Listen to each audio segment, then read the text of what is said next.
Là, vous avez sur des hôtels comme ça, vous avez jusqu'à 50, 80. Ah oui, surtout. Voilà, oui. que ce soit avec la bière brune, le sirop, voilà, c'est pour ça que là, la sardine à l'huile, c'est déjà beaucoup plus spécifique vis-à-vis des autres espèces. Alors après aussi, voilà, et après, le piège à frelons asiatique, donc, qui a été inventé par M. Gaufret, qui est passé déjà sur une chaîne de télévision, TF1. Donc vous pouvez également le retrouver sur internet ou sur le site de l'UNAF. Donc c'est un piège avec de la sardine à l'huile, où donc les frelons asiatiques rentrent. S'il y a d'autres abeilles ou guêpes qui rentrent, elles ont un moyen quand même de sortir avec les trous sur le côté.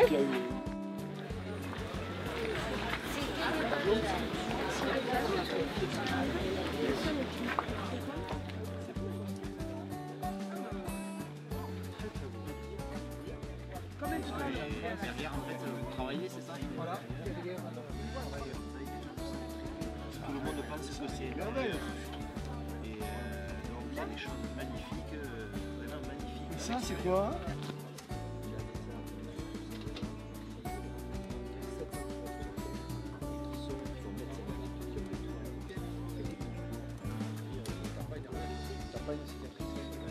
Oui, c'est ça. Pour avoir des bonsaïs, il faut être très patient, Non, la très patience, amoureux. voilà surtout. Oui. Ouais. Il faut avoir plusieurs choses, mais la patience, elle vient petit à petit. Si on est patient avant, c'est mieux. Si on l'a pas, la patience, elle arrive. C'est une école, c'est l'école de la patience et de l'observation. Si on diminue l'énergie des parties fortes, elle va être distribuée dans les parties faibles. Ça, on essaye d'équilibrer. S'il y a une branche qui est plus faible, ou s'il y a moins de bourgeons, s'ils sont plus petits, on le voit par rapport à la taille du bourgeon de l'année prochaine.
Bonjour, vous faites partie du Conservatoire régional d'Aquitaine. Vous pouvez m'expliquer un peu ce que c'est? Oui, le Conservatoire végétal d'Aquitaine a été créé par la directrice Evelyne Leterme, qui a prospecté dans toute l'Aquitaine pour récupérer des greffons d'arbres anciens qui étaient en voie de disparition. Le conservatoire a un verger de 12 hectares et nous sommes une association de soutien à ce conservatoire. Et notre rôle est de faire connaître aux gens son existence et le fait que l'on puisse acheter des arbres et planter chez soi ces variétés adaptées à la région. Et ce conservatoire de 12 hectares, il se trouve où? Et ce conservatoire se trouve à 15 km d'Agen, dans le Lot-et-Garonne, où le climat et les terres sont plus propices que dans l'endroit où il était à l'origine, puisque ça avait démarré à Marquez dans les Landes. Le terrain n'était pas très propice. J'appelle pas ça les clients, mais les visiteurs, ils sont sensibles aux anciennes variétés de pommes ou d'autres choses? Ah oui, ils sont très sensibles. Et ce qui est très sympathique, c'est qu'on leur fait goûter les pommes.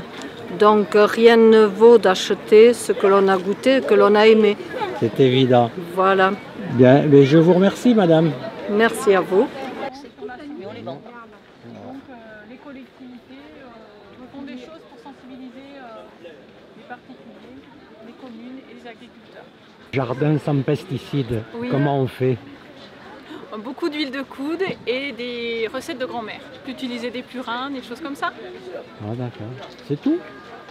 Et puis beaucoup de patience, et puis de l'amour, et puis tout ça, mais Voilà. ça marche, oui. Ouais, ça marche. Nous, on est du pays du Val d'Adour.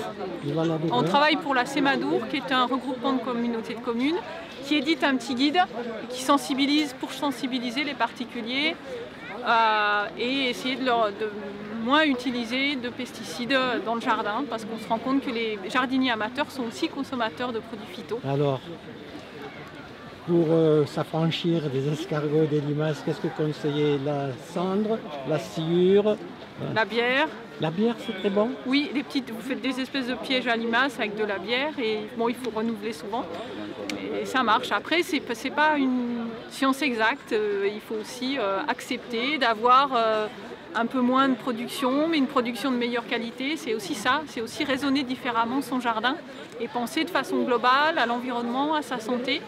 Et voilà. Merci. Merci à vous. Alors Christophe, cette fête des fleurs Foire aux au plantes. Parc Bel Air, ça s'est bien passé, on dirait.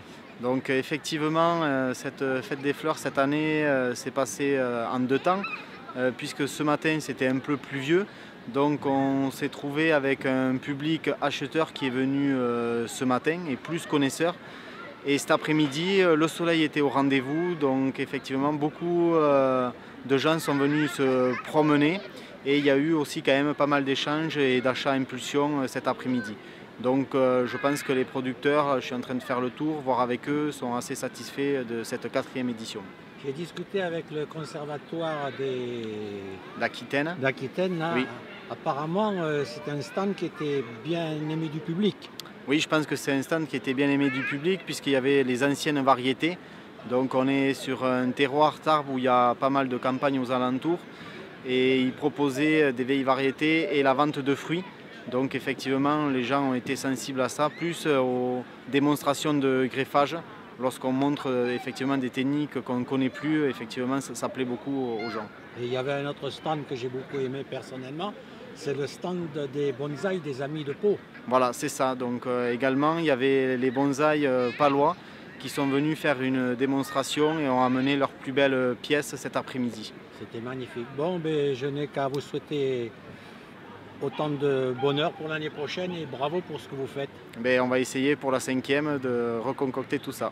Très bien, merci Christophe.